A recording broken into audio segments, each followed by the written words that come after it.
killer. I draw closer to one.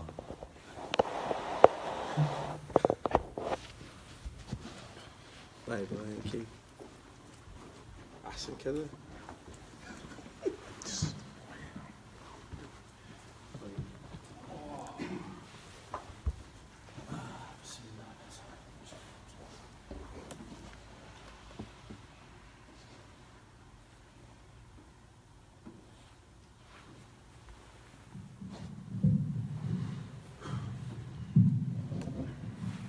بسم الله الرحمن الرحيم الحمد لله رب العالمين والصلاة والسلام على أشرف الأنبياء والمرسلين نبينا محمد وعلى آله وصحبه أجمعين ما بعد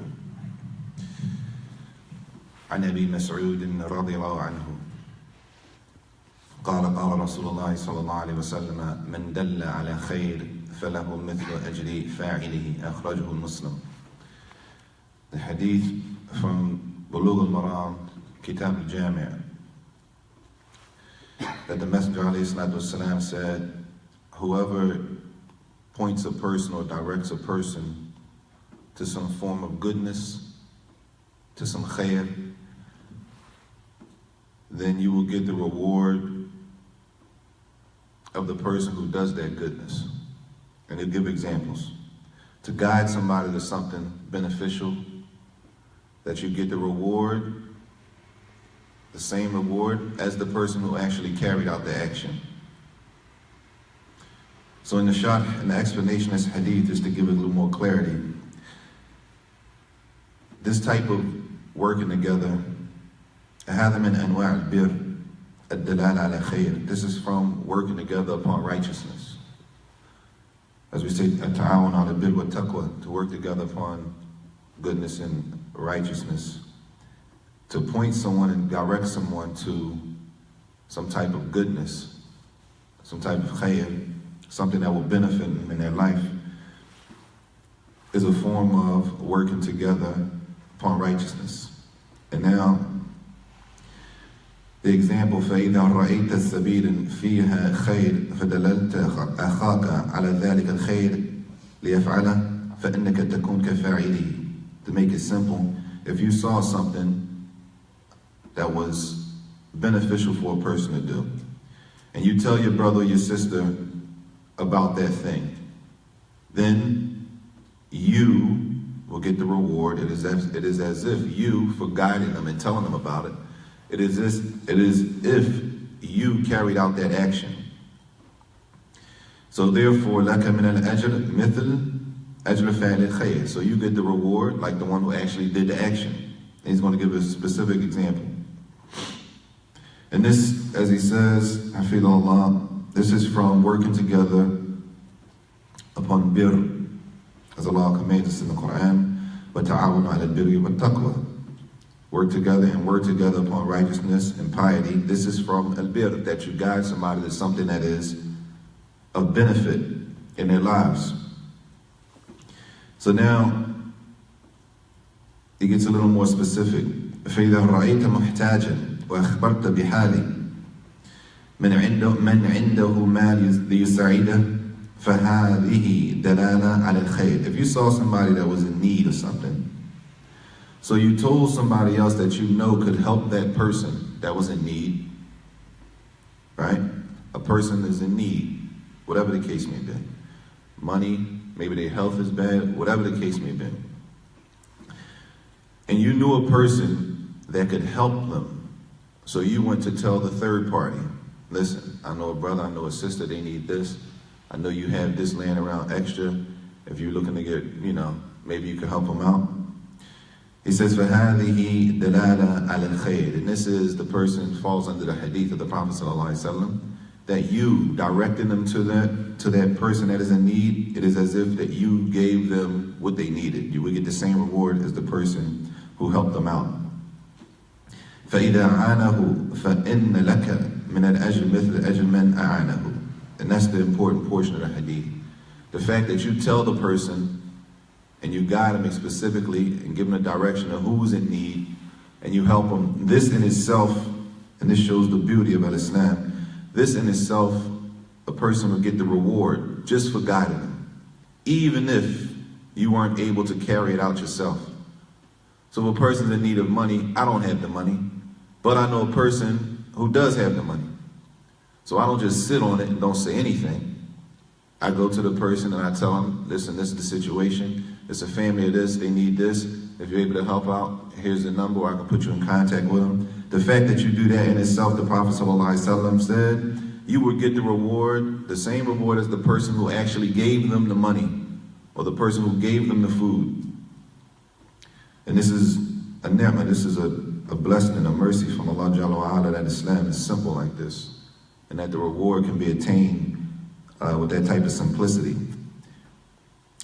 And then he says, إِذَا رَأَيْتَ مِنْ أَخِيكَ جَهْلًا فِي أُمُورِ دِينِهِ فَعَلَّمْتَهُ الْخَيْرِ وَعَلَّمْتَهُ أُمُورَ دِينِهِ وَاسْتَقَامَ عَلَيْهِ صَارَ لَكَ مِنَ الْأَجْرِ مِثْلَ أَجْرِهِ.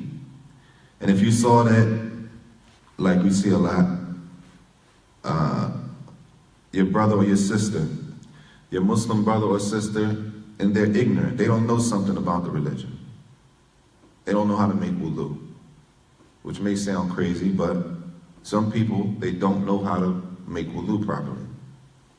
And they may have been Muslim for a long time, but it doesn't necessitate that because a person has been a Muslim for an extended period of time, it doesn't necessitate that they know how to make wudu. It doesn't necessitate that they know how to recite Al-Fatiha properly. It doesn't necessitate that a person knows the basics based on the length of time that they've been Muslims, or based on, what masjid they attend, or what group of people that they associate with. That doesn't necessitate that a person understands the things that they're supposed to understand, those obligatory matters that we're supposed to know, that we use on a daily basis. So what happens? We see a person, a lot of times we come to the masjid, and a person is making wudu before the salah, and we see them making a mistake, right? They're making a mistake. Maybe they don't know. Maybe it slipped their mind. Maybe they were talking to somebody. Point being, you see the mistake. And this means, in order for a person to be able to point out a mistake, that you have to know how to make wudu yourself. Sahih? You can't point out a mistake if you don't know yourself.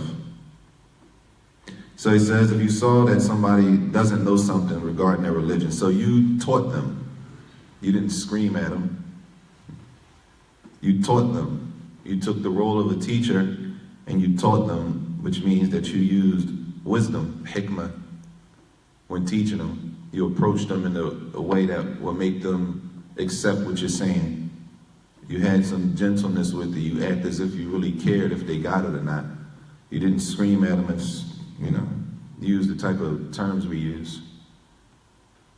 Or you didn't walk up to them and say, Dad, you don't know how to make wudu? Huh? That you approached them as if you cared.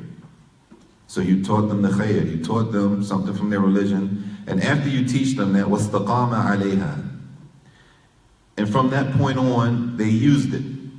Whatever you taught them, that they use it from that point on, even when you're not there. So which means they might go home and teach their wife. The sister might go home and check her husband, make sure his wudu is right. They teach their children. The children may grow to teach other people. Right? صَارَ لَكَ مِنَ الْأَجْرِ. Then the person, the teacher in that case, will get the same reward as the student. And this is something that is easy. It's something that is easy as far as if we're sincere. If we're sincere and we really want good for people, then this is an easy way to attain Allah's pleasure. Then he says, إِذَا نَصَحْتَهُ بِالصَّدَقَةِ بِقِيَامِ اللَّيْلِ نَصَحْتَهُ بِصَوْمِ التَّطَوُّعِ فَلَكَ مِنَ الْأَجْرِ مِثْلَهُ. If you were to advise your brother or sister, say, listen, in this situation, and every person is different, you need to give more sadaqah. And this comes from knowing people. You know people. If you know your brother, you know your sister, if you have relationships with people, and everything is not just a Assalamu alaikum wa alaikum salam type of relationship. If you know people, right, especially those that are close to us, and you know they have money, and you know that they're not really giving like that, right? You might advise, you need to give more sadaqah. Alhamdulillah, Allah blessed you with that type of wealth, that type of income. You need to, give sadaqah. Like, he gives the sadaqah. based on your statement. And this is a way you can get it. Brother may say, oh, you know, I don't really want everybody to know. All right, this is a way you can get it, and people won't even know. You point them to some type of khair, and then they go and give that sadaqah. This falls under the hadith, that you get the reward for guiding that person to the good. Or another person, they may not have the money to give, but you know that they are strong when it comes to worship. You know they're strong when it comes to worship, they're strong. So you advise them with Qiyam al-Layl, right? Or you know they used to pray Qiyam al-Layl, but they stopped praying Qiyam al-Layl, they stopped praying the night prayer. So you advise them to get up at night, you need to start getting up at night again. Or they're going through some trials in their life, some hard times. So you advise them, you should get up at night and ask Allah to make things easy for you. You should get up at night and ask Allah to open a door for you to make things easy for you in your situation. And they stand up at night and they do that based on your advice. Then you get the reward as if you stood up at night, even if you didn't stand. Or if you advise them to pray, voluntary fast. Voluntary fast. If you advise a person, you should fast. If you advise them to fast, voluntary fast. Then, for example, Mondays, Thursdays, you advise a person, you should start fasting on Mondays and Thursdays. This is a benefit, and they start to fast and practice that sunnah based on your statement, on your advice, then you would get that type of reward. And there are many examples. There are many examples that can be said that fall under this hadith. But the idea is simple. The idea is simple. Is that if we really want good for one another, then we speak to and we talk to one another with rifq, with gentleness, like we care. And then he said, وَإِذَا نَصَحْتَهُ بِطَلَبِ الْعِلْمِ الشَّرْعِي فَتَعَلَّمَ بِسَبَبْ نَصِيحَتِكَ فَلَكَ مِنَ الْأَجْرِ مِثْلَهُ. Also, the same applies if you advise a person to seek knowledge. You should learn. You should go study. Right? You should go study. Maybe you might see a light in a person, as we say. Say, this brother looks like he will be good. So you might ignite something in him and advise you should go study. You should try to. You ever think about studying? Or sister, you ever think about going to study? You ever think about memorizing the Quran? Your memory seems to be pretty good. You pick up fast, especially the children. You're smart. You pick up fast. You ever think about memorizing the Quran? And then they go and they take your advice and they really go off. And they go and they strive to do that, then you will get the reward as if you did it. And this is something that we have to try to implement.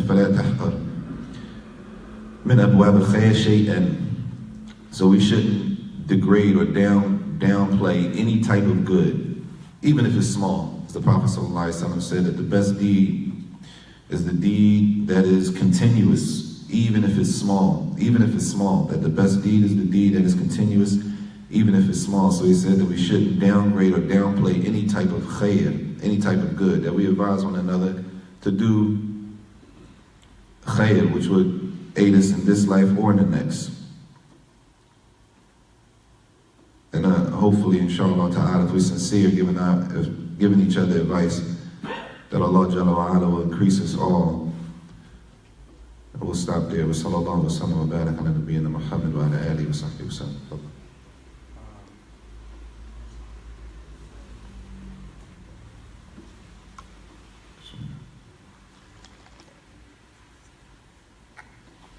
As far as the ayat, cooperating with one another upon bearing taqwa, does that go with if a person, only if they ascribe to, like, for example, what you may think to be the sunnah, or like, as far as the Muslims, like, or how does that go? Could you explain that a little bit more? Because sometimes people want to work with people, and like people want to work with people, but then they'll be like, and this actually happened. This actually happened to me.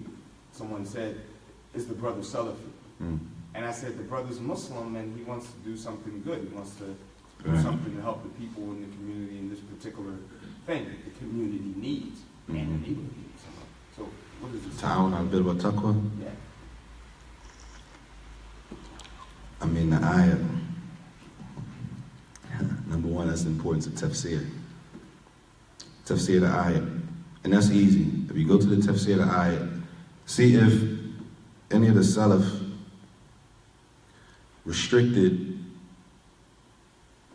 ta'awun ala al-birri wa taqwa to any certain group of people. And if you want to be specific, that kind of stuff that happens here is really a joke. Because it's a joke, because a brother will say that we're not helping them because they from this masjid. But they'll go sleep in that masjid when there's rough times, they'll go sleep in that masjid of bid'ah that they talking about. That Salafi masjid they talking about won't let them sleep there. You can't sleep there and wash up and all that kind of stuff there. But that other masjid of bid'ah, though that same mat that you took, they'll let you sleep there when times are rough. When Ramadan comes and the food comes, they go there and eat to that masjid of bid'ah. It's a joke, man. Allah musta'an. Maybe we take another time and really give some detail on that ayah. Ta'awun ala al-birri wa taqwa. This stuff is a joke, though, brother. We gotta stop playing with the religion, man. You call it masjid bid'ah, but you eat with them. You pray all your salawat with them. When you need money, alhamdulillah, they'll give it to you. If they're so bad, then why are we going there? If they're that bad. Allah musta'an. We can stop there. That's all I'm saying.